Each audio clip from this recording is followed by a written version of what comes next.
Ahmad Mansoor sir, आखिरी दो जो टॉपिक है उस पे अभी जो बात हुई है उसी से रिलेटेड ही मेरे ये क्वेश्चंस हैं।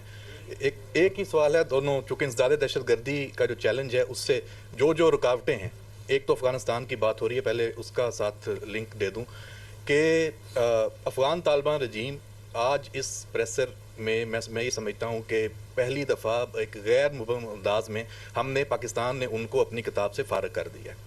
हम नहीं मतलब उनकी पॉलिसीज़ हैं उनको हमने साइड पे किया है। और आपने जैसे कहा कि ये अफ़गानिस्तान के जो अवाम है ये उनका हक़ है वहाँ पे कोई फ़ैसला हो। मेरा सवाल ये है कि अगर वहाँ पे कुछ ऐसी तब्दीली आती है तो हम अफ़गान तालिबान रजीम को फ़ारग करने के उस अमल को हमायत करेंगे, ला ताल्लुक़ रहेंगे, पाकिस्तान की क्या उसकी पॉलिसी होगी? दूसरा सर, जो इंसदाद दहशतगर्दी के हवाले से हमारी जो एफ़र्ट्स हैं उसमें जो सबसे बड़ी रुकावट है वो इस वक्त बाकी 3 सूबों से हट के खैबर पख्तूनख्वा की जो हुकूमत है वो हमें नज़र आ रही है। आपने जो क्लिप्स भी सुनाए हैं वहाँ की जो लीडरशिप है, और वो तो मैं वो दूसरा लफ्ज़ इस्तेमाल नहीं करता, वो तो शागिर्द हैं, असल गुरु तो और हैं उनके। वज़ीर आला जो खैबर पख्तूनख्वा है उनका जिक्र आज थोड़ा कम हुआ है।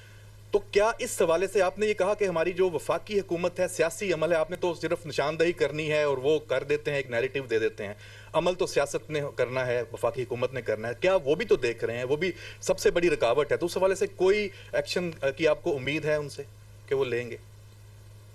किस तरह के सूबे के हवाले से कि वहाँ पे जो ये रुकावटें हुकूमत कायम कर रही है, दे रही है, उसको हटाने के हवाले से कोई वहाँ पे कोई कोशिश हो सकती है?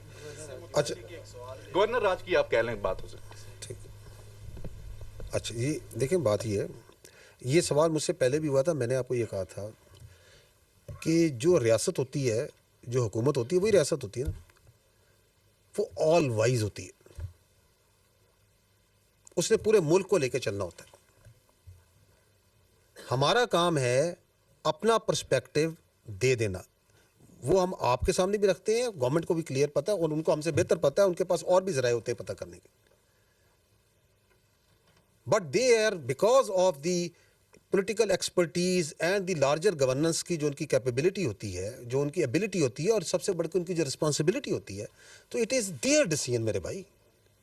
ये सवालात उन्होंने करने हैं, उन मामलात के हल उनके पास होते हैं। ठीक है, तो this is for them to decide and they have to see multiple things. फौजी जो है ना, वो बिल्कुल ब्लैक एंड वाइट में सोचता है। सियासतदान जो है ना, वो मुख्तलिफ शेड्स में they have the ability to think. इसलिए हम कहते हैं वो all wise, so they know it better in the interest of the state. And let me assure you, let me tell you कि आपकी जो हुकूमत है, आपकी जो हुकूमत है, जो रियासत है, वो उसके साथ पाकिस्तान के बाकी जितने इदारे हैं वो मुकम्मल हमआहंगी और लॉक स्टेप में चल रहे हैं। कोई ऐसा इशू नहीं है। तो they also understand and the conversation is complete. They also understand कि जी बिल्कुल जो सा है, ये इशू है, ये चैलेंज है, इसको कैसे रिजॉल्व करना है। बट इट इज़ बेसिकली एक रेटोरिकल, एक पॉलिटिकल इशू है, तो उसको सियासतदान जो हमसे बेहतर हल कर लेंगे। They understand. जो आपने बात की कि पाकिस्तान की पॉलिसी क्या होगी, तो पाकिस्तान की पॉलिसी जो सी है उस रियासत पाकिस्तान हालात को देख के उसे बनाएगी। और जो इंटरस्टेट इश्यूज़ होते हैं उनके अंदर जो लीड होती है वो हमेशा मुफा की होती है।